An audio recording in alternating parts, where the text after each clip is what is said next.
Hello there, friends. It's Jimmy Maverick. Welcome to another edition of the Fantasy Maverick Podcast. And today we're going to talk about the Week 8 waiver wire, players that you need to prioritize, to pick up, to add to your team this week. We're going to go through it right now. Here we go. Listen up. It's time for the Fantasy Maverick Podcast, starring the guy who's going to help you win that fantasy championship, Jimmy Maverick.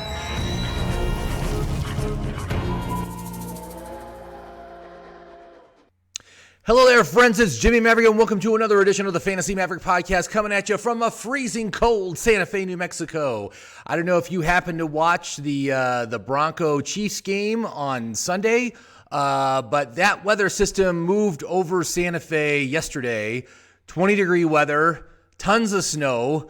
Everything is closed right now, at least a 2-hour delay on everything in town. So anyway, just another fun winter in New Mexico. So this was our first big snowfall of the year, and I got to go shovel when I'm done with this. So anyway, before we begin and talk about the players you should be targeting on the waiver wire this week, I got to say, man, I hope that if you happen to be an owner of Odell Beckham Jr., that you moved him after that Dallas game a few weeks ago, because I told you got to sell high on him. And last week I said you got to sell high on Kenyon Drake. So if you had Kenyon Drake on your team, I hope you moved him off your team, because this past week, another devastating week for injuries. But again, one person's injury is another person's opportunity.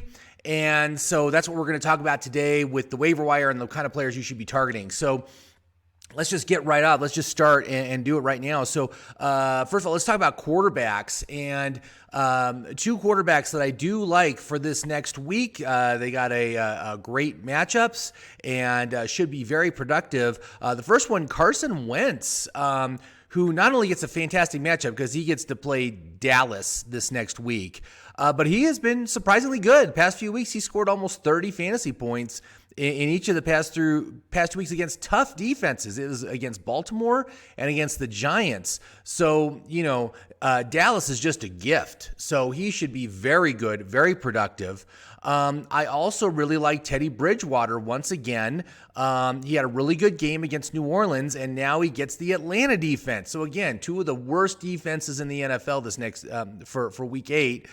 These two quarterbacks get to play against him. I really like them both. So, if you are in need of a quarterback, if you got someone on a bye week this week, or you've got an injury on as far as your quarterbacks go, these are guys that you should be picking up. Now, moving on to running backs, I got to tell you, man, now is the time to grab as many handcuffs as you can. And I'm going to give you some names: Jamal Williams, Carlos Hyde, Giovanni Bernard, Boston Scott, Chase Edmonds. Those are just 5 of them. All of them have been received excellent usage.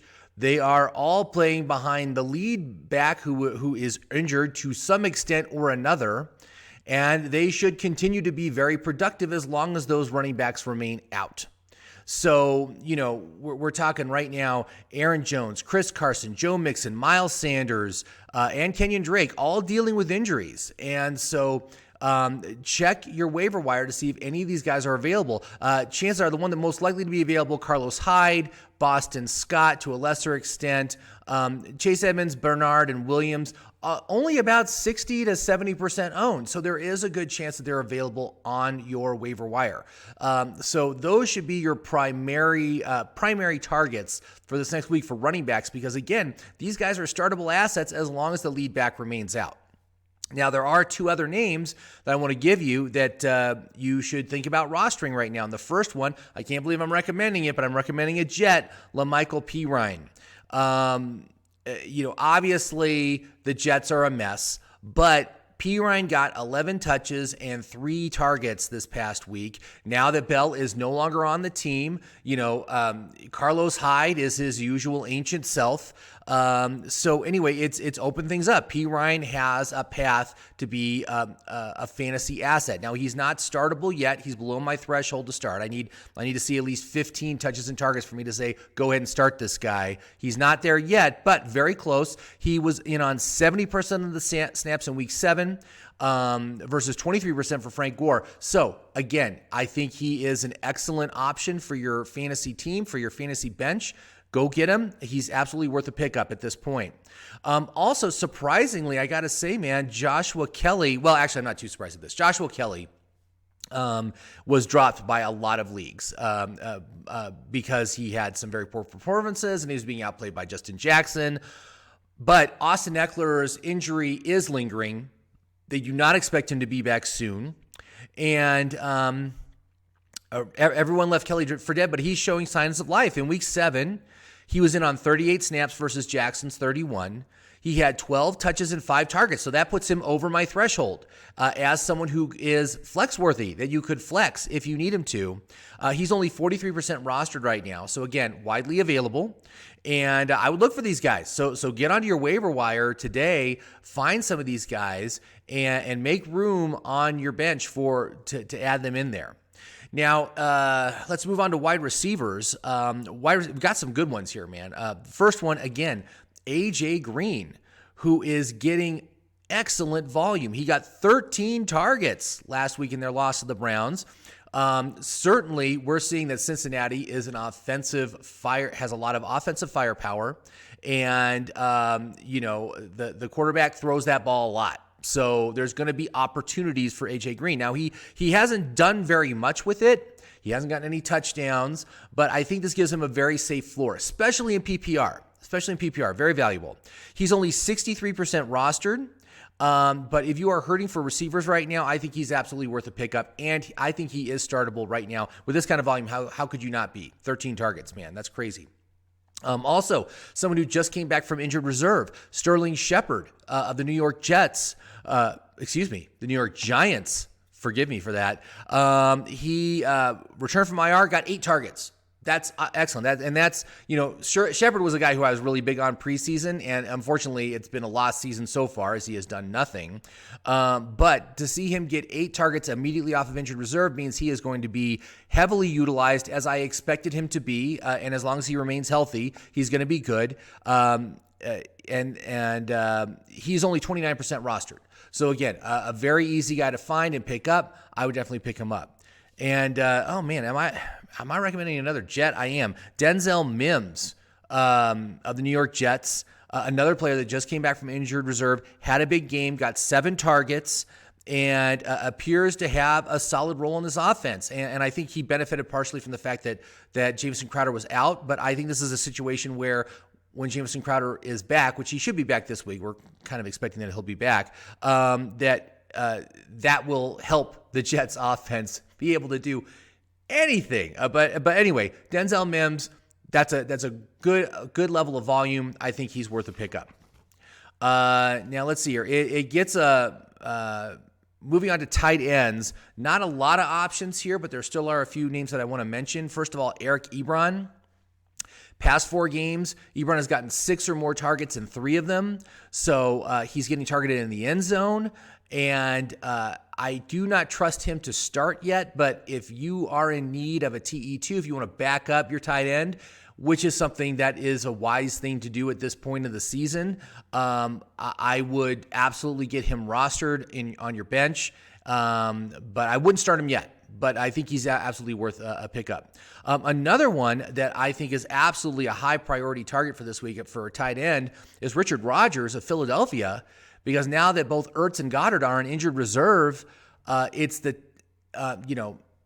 is a perfect situation for him in that Carson Wentz loves to target the tight end, and he did. He got 8 targets last week. So again, fantastic volume for a tight end. That you just can't deny that. And I believe he's going to get tight end 1 volume and can be immediately started if you get him. So again, he is worth a high priority waiver pick, especially if you are desperately in need of a tight end, which I know many people are, including me in several of my leagues. Finally, let's talk about defenses. We got a couple of nice matchups this week. I think these guys are absolutely worth picking up and slotting in if you stream your defenses. But I love the Chargers, who are playing Denver this next week. And again, Denver has given up the second most fantasy points to fantasy defenses this season, including Kansas City, who got 25 points last week. So dang, take advantage of that. get the Chargers onto your league to start this week. I also really like the Philadelphia Eagles, who, of course, are playing the wonderfully bad Dallas Cowboys. So, the Dallas offense has just completely fallen apart since Dak Prescott was lost for the season. I would expect a dominating performance here as well, the same way that Washington walloped Dallas. I just don't even know. I don't even know how to read that. I'm glad I'm not playing in any, suicide leagues or anything like that, because I would have absolutely picked Dallas over the the football team. But anyway, that's the way it goes. So anyway, get onto your waiver wire, find these players, absolutely look for those handcuffs, look for fantasy handcuffs. Because there is going to be opportunity here. I've also heard that Mark Ingram has an ankle injury right now, may not play. J.K. Dobbins or Gus Edwards might be worth picking up, although that is a very risky backfield to play. These other guys are a little bit more solid. But that's another example. So like I said, never stop improving your team. Always check the waiver wire. I always check it on Tuesdays, and then I check it again on Wednesdays because I want to see who dropped players during, to make room, because we got bye weeks again this week. You got teams like Arizona on bye, and I don't know who else is on bye. I didn't write it down. So, but anyway, there's more buys this week, so people have to make room on their roster to bring in replacements. So there could be opportunities there, and you got to take advantage of that when those kind of players fall onto the waiver wire. So thank you very much for watching today. If you haven't done so already, please like and subscribe down below. If you got a question about any of these players or any other players you're thinking about, leave me a message in the comments. I'd be happy to hear from you and respond. So thank you very much for listening, and have yourself a great fantasy week, everybody. We'll talk to you soon.